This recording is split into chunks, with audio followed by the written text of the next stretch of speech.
Questions of trust hanging over the new Obamacare website, which you've heard a whole lot about. But even amid assurances that the federal insurance exchanges have been fixed, congressional workers yesterday received a stunning email that tells them not to rely on the information that they got on the website when they signed up, because, you know, they all have to sign up. So take a look at this. This is what they got in their email box yesterday. The warning could not be more stark. I mean, if you were going to send someone an email, right, it's red, it's green, it's blue, and it says in big letters, please do not assume that you are covered unless you have seen the confirmation letter from the dispersing office. And then it goes on to say how you can get that letter. I mean, you can't make it up. Doug Schoen joins me now, former advisor to President Clinton. Monica Crowley's a radio talk show host on MonicaMemo.com, and both are Fox News contribitors. That's a new one, MonicaMemo.com. Hi, yeah, so thank you very much for bringing that to us. Good morning, you guys. Hi. I mean, can you imagine? Can you imagine if your employer or our wonderful employer here sent us a memo that said, you think you're covered, but hello, you may not be. Well, you know. Yeah, there's that, but there's also something else. When we've talked about it before. The idea that congressional staffers have some sort of special privilege, special access, can sign up separately. It stinks, Martha. It's just wrong.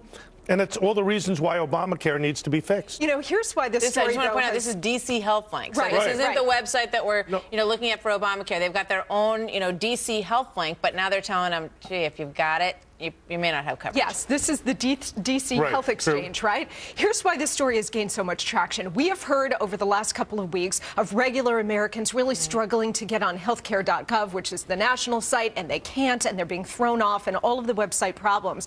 The reason this story is important is because the DC Health Link is the one that's servicing Capitol Hill, these congressional staffers. So you're talking about the elites now, in many cases, elites that actually pushed Obamacare and helped shepherd it into law. Now they can't get on.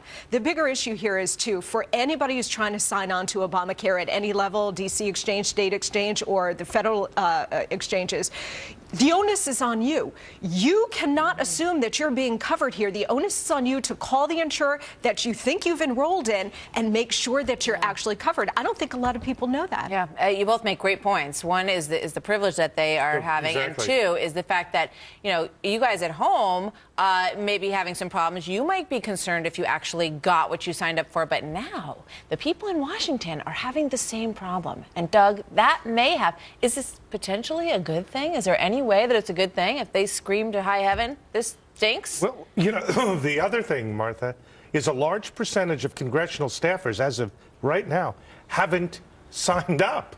Now, they may have coverage through their spouses or other ways, but bottom line, I think if, in fact, the problem is as substantial as it appears to be with the D.C. website, and staffers have problems, it may focus the attention of the Congress in a way that nothing else has on the real problems with the legislation. When it hits you personally, precisely, it has a different meaning. Let's play this soundbite from Marco Rubio, who signed up for the federal program as well.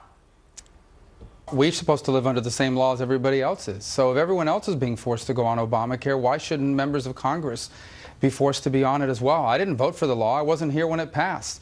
But I don't think I should go back to Florida and tell people that I got an insurance plan that they don't have.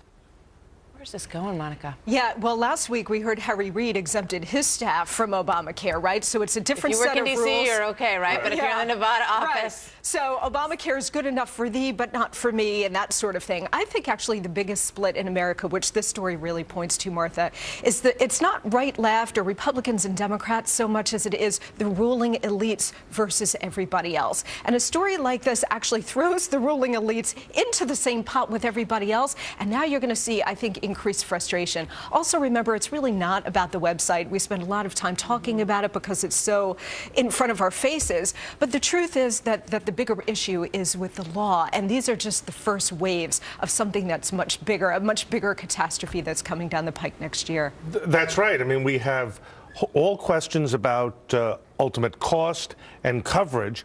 We also have questions, Martha, and I think with young people in Congress working as staffers, with privacy of personal information. And what I took away from this is you're not covered unless you get a note from the dispersing officer. Where is people's information going? Yeah. Good questions, all. And they also got an extra month. They've got till the end of January. Yes. So congressional staffers, you're covered till the end of January. And a lot of folks have until the 1st. So thank you so much, Thank Doug you. and Monica. Great to see you both. Right. Merry Christmas. Happy holidays. Thank you. Beforehand. Got some